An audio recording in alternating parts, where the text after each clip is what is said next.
Look at this rich kid's walking stick. Costs more than my dad's car. Fight! Fight! Rise up. In the bustling cafeteria of Oakwood Preparatory School, nestled in the affluent suburbs of Chicago, a lunch tray hit the floor with a resounding crash. Mashed potatoes splattered like abstract art across the linoleum, and a plastic fork skittered under a nearby table. Young Tyler Montgomery froze in place, his single crutch yanked from his grasp and hoisted aloft by a grinning tormentor. Look at this, folks. The rich kid's walking stick probably costs more than my dad's car. The bully's voice cut through the din, drawing snickers from the crowd. Phones emerged from pockets, their screens lighting up like fireflies in the dim afternoon glow. Another shove sent Tyler staggering, soda drenching his polo shirt in a sticky cascade. Can't even dodge a drink, huh? Daddy's fortune can't buy you balance. The chant started low, then built like a wave crashing against the shore. Fight! Fight! Fight! Some students laughed outright, their faces twisted in cruel amusement, while others shifted uncomfortably, eyes darting away but unable to resist the spectacle. At a corner table, far from the epicenter, Lena Washington paused with her sandwich halfway to her mouth. She was quiet, unassuming, her dark curls tied back in a simple ponytail. No one noticed her rise not at first, but as she moved toward the chaos, the air in that polished room seemed to thicken, pregnant with the promise of something irreversible. What unfolded next would ripple far beyond those walls, challenging notions of strength, privilege, and justice in ways that would spark heated debates for years to come. Tyler Montgomery had known pain long before that fateful lunch hour. At just 11 years old, he carried burdens that would have buckled most adults. His mother, Sarah, had been his Ancora gentlewoman with a laugh like wind chimes, who used to read him bedtime stories about far-off adventures in the American West. But leukemia had stolen her away 2 years earlier, leaving behind only fading memories and a final whisper. The mountains don't judge how you climb them, Tyler. They wait for you at the top. Those words were his talisman, but they offered little shield against the realities of Oakwood Prep. Born with cerebral palsy, Tyler's gait was uneven, each step a deliberate negotiation with gravity. The hallways of Oakwood, with their gleaming marble floors and echoing corridors, felt like minefields. Sneakers squeaked mockingly behind him, whispers slicing like paper cuts. Gimp air. Silver spoon cripple. Does your old man's cash prop you up too? He despised those jabs most because, while his father, Victor Montgomery, commanded a tech empire worth billions software that powered half the Fortune 500 companies, it couldn't mend his son's legs or fill the void left by Sarah's absence. Victor tried, in his way. He was a man of boardrooms and acquisitions, his affection buried under spreadsheets and international calls. After Sarah's death, he threw himself deeper into work, convincing himself that providing every material comfort was enough. Lavish tutors, custom orthotics, even a private jet for family vacations that never happened. But neglect were its own scars. Tyler learned to shrink, to eat alone in corners, to keep his gaze fixed on his shoes. He clutched Sarah's words like a lifeline, even as his hands shook from the relentless taunts. Across the city, in a modest neighborhood on Chicago's South Side, another child bore her own quiet storms. Lena Washington had grown up in the shadow of underestimation. Her father, Coach Marcus Washington, had been a local legenda, former boxer turned community mentor who ran a small gym in a converted warehouse. He didn't just teach jabs and hooks, he built character. In an area where kids often fell into trouble before they could tie their own shoelaces, Marcus offered an alternative: discipline, respect, and self-control. His creed was etched into Lena's soul: never swing first, never fight for pride, defend those who can't defend themselves. Lena was 9 when the stroke claimed him. One evening, his booming laugh filled the gym. The next, silence descended like a curtain. Her mother, Carla, a dedicated teacher at a public school, picked up extra tutoring gigs to keep the lights on. Their clothes came from secondhand shops, meals from budget recipes that stretched every dollar. But Lena's inheritance wasn't financial, it was her father's philosophy. She practiced alone in the dusty gym, shadowboxing against memories. She didn't boast or seek attention. She simply embodied what he'd taught. At Oakwood Prep, where she attended on a full scholarship, She blended into the background. Scholarship kid. Look at those hand-me-downs. Doesn't fit in here. The slights followed her like shadows, but she met them with quiet resolve. Tyler and Lena hailed from worlds apart. One swaddled in luxury, yet starved for connection. The other forged in hardship, but fortified by principle. Both invisible in their own right. Both ridiculed for circumstances beyond their control. Fate had seated them in the same cafeteria, where survival for Tyler meant endurance, and for Lena, it meant vigilance. Neither sought the spotlight, but life has a way of thrusting it upon the unprepared. Bullies prey on the perceived weak, blind to the hidden reservoirs of strength beneath. What they failed to see was that neither child was truly fragile. Tyler held his mother's wisdom like a compass in the dark. Lena carried her father's fire in her veins. They were the overlooked, the underestimated until the day the world had no choice but to notice. Oakwood Preparatory School exuded an air of untouchable elegance. Its corridors shone with waxed floors that reflected the designer uniforms of its students. Luxury SUVs lined the drop-off lane each morning, drivers in crisp uniforms ferrying heirs to old money and new tech fortunes. Smartwatches gleamed under LED lights, and lockers held laptops more expensive than some families' cars. Here, status wasn't subtle, it was screamed from every corner. For Tyler, navigating those halls was a daily trial. His limp drew stares he feigned ignorance of, laughter that pierced like thorns. Even among peers born into similar privilege, he stood out not for his wealth, but for his vulnerability. Watch it, hobble boy. Don't trip over your trust fund. He kept his head down, crutch tapping a rhythmic reminder of his difference. And Lena? She didn't strut in high-end sneakers or hoodies from trendy brands. Her jeans were faded from thrift stores, her backpack a relic from elementary school with a finicky zipper. Her lunches were homemade peanut butter sandwiches or cold pasta in reusable containers while classmates swiped cards for gourmet salads and artisanal pizzas. In a place where affluence was a shield, Tyler wore his awkwardly, and Lena lacked it entirely. Both were exposed, ripe for the predators who thrived on hierarchy. Cody Reynolds was Oakwood's undisputed alpha. With perfectly coiffed hair, a family name on the school's endowment plaque, and sneakers that could pay a month's rent, his confidence was unassailable. Flanked by his lackeys, Nate Larson and Kyle Donovan, he ruled with insults that landed like decrees.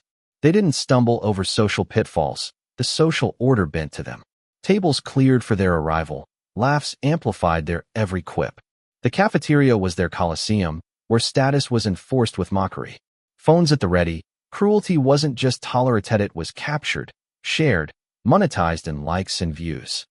Students didn't intervene, they documented. Will this blow up on TikTok? Was the unspoken question. It was a crisp autumn Friday, the room buzzing with weekend anticipation. Trays clattered, conversations overlapped in a symphony of teen chatter. Then Cody's shadow loomed over Tyler's isolated table. His grin was predatory, eyes gleaming with malice. Nate flexed his fingers ominously. Kyle already had his phone out, recording. A swift push toppled Tyler's tray, apple juice pooling like blood on the floor. The room exploded not in defense, but delight. Gasps morphed into guffaws, the chant igniting. Fight! Fight! Fight! In her corner, Lena's hand tightened around her water bottle, her gaze sharpening on the unfolding horror. The stage was set for confrontation, but what followed would question everything from school policies to parental responsibilities, igniting debates on whether true justice ever prevails in privileged enclaves. The assault was swift and vicious. Cody's hand rammed into Tyler's shoulder, propelling him backward. The tray flipped, contents erupting in a messy arc. Soda soaked Tyler's clothes, clinging like humiliation itself. Laughter thundered through the space, devices capturing every degrading second. The chant grew deafening. Tyler's fingers quivered as he groped for his crutch, but Nate seized it, brandishing it overhead. Auction time. Who bids on the millionaire's magic wand? The mob roared approval. Some craned necks for better views. Others masked unease with forced chuckles, fearing they'd be next if they dissented. The cafeteria transformed into a gladiatorial pit. Tyler's posture crumpled, breaths ragged, wishing the ground would swallow him. Then Lena stirred. She didn't charge or yell. She advanced with purposeful strides, expression serene amid the storm. At first, she went unnoticed, all eyes on the fallen heir. But Cody spotted her approach, his smirk broadening. "Oh, look, the welfare warrior. Come to save the day?" Nate chortled, waving the crutch tauntingly. His knight in shining rags? Gonna hobble together now. The room convulsed in mirth once more. Yet Lena remained unflappable. She knelt not to challenge Cody, but to retrieve Tyler's scattered items, reassembling his tray with deliberate care. She righted his chair, her actions a silent rebuke. Tyler met her eyes, bewilderment mixing with gratitude. She offered no words, but her steady gaze conveyed solidarity. "You're not facing this alone." Cody's sneer deepened. "How touching. A sob-story alliance." He closed in, breath hot on her face. "Let's test your mettle, handout girl." He lunged at Tyler again, force amplified. Tyler teetered, but Lena intercepted, steadying him with a firm grip. The room hushed, anticipation electric. Cody misinterpreted the quiet as intimidation. "Want a scrap? Bring it." His fist drew back, veins bulging. Murmurs rippled, gasps, held breaths. Phones zoomed tighter. Tyler whispered, "Lena, no." Terror lacing his tone. Cody struck, but Lena had vanished from the path. With a graceful sidestep, she allowed his momentum to betray him.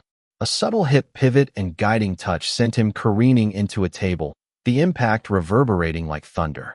Shrieks erupted, devices wobbled in unsteady hands. Nate's features contorted in rage. He barreled forward, foot lashing in a clumsy kick toward Tyler. Lena's response was lightning. She snared his leg, torqued it, and redirected. Nate somersaulted, slamming down with a bone-jarring thud. Silence descended, broken only by labored breaths. The laughter evaporated, the audience gaped. For the first time, Tyler Montgomery straightened, his crutch restored by the poised girl who'd been dismissed as insignificant. Cody hauled himself up, cheeks flushed, disbelief etching his face. The cafeteria petrified, every lens fixed on the improbable. Lena Washington, unruffled, as if she'd merely swatted an insect. She hadn't shouted, hadn't landed a blow. Yet the bullies lay defeated. The quiet shattered with whispers. "Did you catch that?" She didn't even punch. Awareness dawned like wildfire. This wasn't brute force. It was mastery. Cody charged anew, frantic to salvage his dominance. Lena waited, then evaded at the pivotal instant, channeling his energy against him. He collided with the wall, winded. Exclamations filled the air. What kind of move was that? But Lena's composure held. She wasn't battling. She was instructing. Deep within, her father's voice resurfaced, vivid as yesterday. It was a sweltering Chicago summer, the gym reeking of effort and aged mats. Sunbeams pierced cracked windows, illuminating dust motes. Lena, fists balled, tears streaming. "Dad, why can't I just hit back? They tease me nonstop at school. Why hide my strength?" Coach Marcus knelt, his calloused hands uncurling hers. "Lena, power isn't about destruction. It's knowing you can hold back." Perplexed, she pressed. "But if they keep coming?" His eyes softened, wise. "Then you stand firm, redirect, safeguard. But never initiate. Never for vanity. Only one purpose." He tilted her chin. "Shield the vulnerable." In the cafeteria, those tenets pulsed through her. Cody wheezed, perspiring, ego fracturing into fear. "Back off," a voice cried from the throng. Undeterred, he swung wildly. Lena pivoted, guided his limb, and dispatched him to the floor with minimal force. She retreated, palms open. Nate roared a final assault, arm arcing. Lena seized his wrist, twisted fluidly, and immobilized him with precise pressure. The room detonated not in mockery, but astonishment. Cameras closed in. Murmurs raced. "She's got training. That's real self-defense." Who is she, anyway? Lena loomed over the fallen pair, serene. To observers, it seemed sorcery. To her, it was legacy. She reclaimed Tyler's crutch, pressing it into his palm. "Rise up," she murmured. And he did, shoulders squaring, chin lifting. No longer cowering, he embodied resilience. The spectacle transcended a brawl. It was a testament to heritage. The uproar hadn't subsided when the doors flew open. Assistant Principal Ms. Hargrove stormed in, her sensible shoes clacking authoritatively. Her glare zeroed on Lena. Not the disheveled Cody. Not the prone Nate. "You? Out now." suspended on the spot. The crowd inhaled sharply, devices pivoting. That's bull. They provoked it. But Hargrove stood firm. I witnessed violence. No excuses. Cody mustered a feeble grin, thinking victory snatched. Until Sophia, a sophomore with her phone aloft, advanced. Her tone wavered but resolute. Ma'am, you missed the start. I got it all on video. Breaths caught. Eyes riveted to her screen. Cody's smirk faltered. Nate squirmed. Sophia connected to the cafeteria's projector. The footage unspooled. Cody's initial shove, Tyler's fall, Nate's aggression, Lena's poised deflections, never an offensive strike. The assembly muted save for the playback. Taunts, chants, Bullies' self-inflicted downfalls. Hargrove's complexion reddened. That doesn't justify. It proves innocence, Lena interjected softly, her words slicing cleanly. We didn't seek conflict. We didn't initiate. We stood when necessary. Cheers exploded applause. Whoops, even sobs from those who'd endured similar torments. Fair play. Replay it. Devices now targeted Hargrove. Her command wavered under scrutiny and evidence. Cody attempted a final stand, finger jabbing. This ain't done. But Tyler, bolstered by his crutch, found his voice. Oh, it is. The declaration hung heavy, more potent than any strike. The chant morphed. Justice. Justice. Justice. Lena touched Tyler's arm, reiterating, rise up. He complied. For once, Oakwood's cafeteria bowed not to entitlement, but to integrity, to two youths who defied fracture. By evening, the incident escaped school confines. The clip debuted on Instagram, a 45-second snippet captioned, Scholarship Kid Shuts Down Elite Bullies. Real skill over smugness.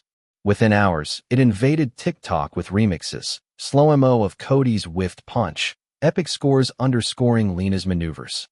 Comments surged. She's a ninja. See? No first hit hats class. Humbled those prep school princes in seconds. By nightfall, it dominated X, formerly Twitter. Hashtags trended. Rise up, skill versus smug, Lena Washington. Local Chicago news couldn't ignore it.